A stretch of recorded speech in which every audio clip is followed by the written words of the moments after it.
Fuck Trudeau. Fuck Trudeau. Hey. Fuck Trudeau. Hey, that's Trudeau. Fuck Trudeau. Fuck Trudeau. Fuck Trudeau. Maybe leave it up to the professionals there, Greg.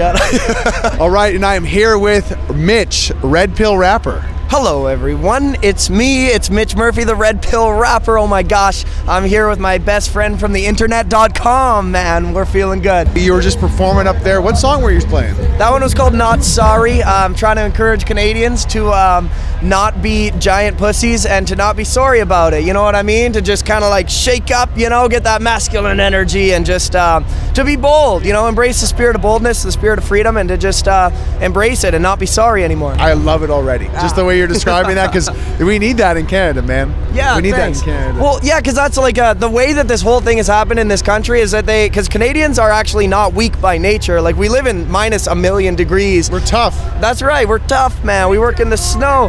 Hey. Winter warriors. That's right. But they preyed on our niceness, man. They like, if you try to stop your child from like irreversible harm due to puberty blockers like Lupron and stuff like that, they'll call you a name. They'll call you a transphobe. And if you try to say like, I think my child should be able to not like cover his breathing hole, they'll call you anti-science, and then people just say sorry. I'm so sorry, Justice Trudy, and then they just comply. You know, I don't want to ruffle any feathers. I don't want to rock the boat. It's a mess. But it's time that we just said no. F you, man. F you. Fuck you. Oh, he said it. You really said it. say he I said it. Are you sorry? No, I'm not. How's it feel? I'm not sorry. It feels great. Right? It feels great. Because when we don't do that, when we don't express how we feel, we bottle it up. We bottle it up a little by little, and we don't respect ourselves when we do that. Yeah. And it really kind of like lowers our sort of self-respect. And when we do that, we stand up less. So start doing it now. Start doing it now. Start asserting yourself. And I really feel like this week has been a very pivotal time in reclaiming what it means to be Canadian. Yeah. Right? Yeah, absolutely. Because I feel like for so long, nice Canadians, I still think that's real, but before, with Trudeau, it became this really soft, mushy, almost naive, almost like a doormat, almost like, I will believe everything about progressive politics, sir.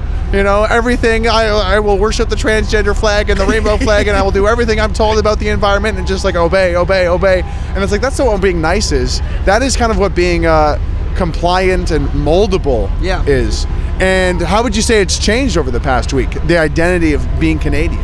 Well, yeah, because it's like I think the Canadians have embraced that true spirit of freedom. Because like, and it's easy to get it twisted because you see the fuck Trudeau and you see these signs, but we're actually not here in opposition to the Fed. We're here in support of the people, man. Like the blue collar people that bring the food to your table. The blue collar people. Like, I'm a plumber, right? Like my company's called Freedom Plumbing and Heating in the Okanagan. It's like when somebody's toilet clogs, they don't you don't call a liberal to fix your toilet. You know what I mean? Because you don't write an essay on it. Right. You just do it. You solve the problem, and that's who actually runs this country. Not these like lizards in the federal buildings. It's the people, man. So you don't think critical race theory could help me fix my toilet? I don't think so. What color's your toilet, I guess? Well, actually, it's porcelain. I don't want to talk about it. It's what does this convoy, what does this protest mean to you? What do you think it's about? Man, for me, it's about the future, because like it's abundantly clear that when the Fed starts to tread on you, they don't stop. You know, like a lot of people don't know that the income tax was a temporary measure to fund World War II, and why would they have given it back? And it's the same thing. Like, their job is to control us. They got more control. Why would they give it back? You know, and so for me, it's just about the future, right? Like, I came here with a nice girl. Maybe one day we'll lay down for 5-10 minutes, make some babies, and I want to raise those babies in a free country. You know what I mean? I don't want to raise them in China where like everyone's trying to like jab them with needles and do weird stuff. No. I want them to be able to climb a tree and fall out of it, man, and to be brave and live free in this country, man. Hell yeah. That's what it's about. It's about living. It's about living. Yeah, that's it. It's about the future, man. It's about the future generation, and this one too, obviously. But it's just like, what direction do we want to go? Like the progressives. I love, because you're always harping on those poor progressives. What are you progressing towards? Because it looks like communism. You know, like if we keep progressing at this trajectory, where do we end up? That's the question. These like, can I say retards? It's CBC tards is the term. CBC tards. I like that, CBC tards. But that's the direction that they're going. It just ends in communism. Like, spoiler alert, the final variant is communism, you know? Talk to me about Canadian pride, because a lot of people are saying that this week during this convoy, they're feeling Canadian pride for the first time in a long time. Can you relate to that? Oh yeah, me too. Well, you know, there's a Jordan Peterson quote that he says, a good man is not a nice man. A good man is a very dangerous man who has that under control. And I think that that's kind of the spirit that we're all trying to embrace out here, is that like we might treat each other nice, but like to be nice is not the most important virtue of being a Canadian. It's like what we're trying to show is that we can show force. We'll pull up on you, Parliament. We'll pull up on you, Justice Trudy, and we'll show you who runs this country, and we'll make you hide like a scared you are. You know, that's what we're here to do. Do you watch the news in this country? Depends what you mean by news. Hey, she gets it. Let's go, little terrorist running around here. She's an insurrectionist, I think. RCMP, if you're watching, investigate. Yeah, do you watch the news in this country? Well, it depends what you mean by news. Like, I watch you, I watch Jeremy McKenzie, I watch... Hey, he's right there, he's right there. Turn around, look. Don't film this, don't film this. Stop this. He's a dangerous thought criminal, guys. Watch out. He's crazy. Jeremy does have a great curation of news. Check him out at ragingdissident.com. What about the news that's on TV?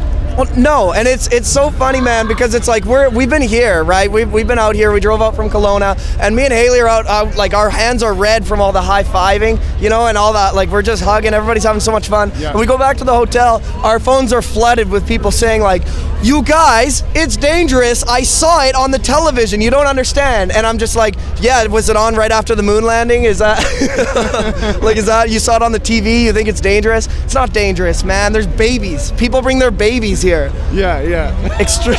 Like, what are you talking about? So wait, so you're surrounded by normies then? Well, apparently, but not even, man. It's like truthers back home that are like afraid all of a sudden. It's so weird. Huh. Yeah. That is weird. Because I have to deal with that as well. I had a friend who was like, "Oh, the government is frustrating me. We're locked down again. The government sucks." And I'm like, "Oh, what do you think of the trucker convoy?" And my friend's like, "Oh, well, that's stupid." Right? Yeah. And it's, have you had to experience and deal with like the social division going on? Like with family or friends, and like how this virus or how this fear porn on TV is just ripping people apart? Oh, well, yeah, man. So, like, in the early days of this, I actually wasn't sure if this was going to be a big, scary virus or not. I was thinking, like, right. Oh, bioweapon, something so scary. Sure. But I knew that the Fed was never going to give up this control. So I started going to rallies, and I posted a couple pictures on my social media, and what resulted was I lost all of my friends, because they had all gone off to university, and they had come back with the same opinion on everything. Exact same opinion. And so carbon copy. I lost all my friends, and but I just thought, like, man, you know what? If nobody's gonna do that, nobody's gonna do this because of the cost that you have to pay. So I'll do it. I'll just say it, you know. And then like over time, it's like more of us started coming up. I found more guys, and it just started like, man, like the family that I've established through like the freedom community has been so powerful, you know. It's been so good. So I have lost a lot of friends and family members, but I made new family, you know what I mean? Yeah. Dude, all the legends are coming out. We got Tyler Russell right here, man. We got everybody. Tyler Russell, Canada First. Yep, hey, there he is. We got your boy. What else is there to say? I think that's it for me, man. I just want to like encourage people that like if you have a thought crime in your head, the best way to save this country is to let it out. You know what I mean? If you have an opinion that is going to make you lose some friends, like if you think that kids shouldn't wear masks in school, just say it, man. Just like say it loud and say it proud, and don't be ashamed of yourself, because like even if people have convinced you that you might be crazy, you're probably not, man. No. You're probably not. You're probably just a normal person with a good heart, man. Yeah. And it might be cliche, but it's true. You know, listen to that gut feeling, listen to that intuition, and let it come out. Back to that thing of like respecting yourself and what you're feeling inside. Yeah. But yo, it's been a pleasure, man. You're a Canadian beauty, certified. I love it, man. Thanks so much. And it was so good to meet you too, man. I really appreciate the interview and appreciate you people. Everybody stand strong, okay? Much love. Jesus saves, all right? Boom. Thank you for watching, guys. To support content like this, like, share, and subscribe. And if you would, send an e-transfer to the link below, GregTheCanadian@hotmail.com. We're going to keep fighting for freedom to end these mandates. Like Greg here, I mean, like, you don't see him say the N-word on camera very often, but I'm just kidding. What? I'm just trying to get you in trouble. Oh, normie. Normie is the N-word. Sorry. Keep going. Right, exactly.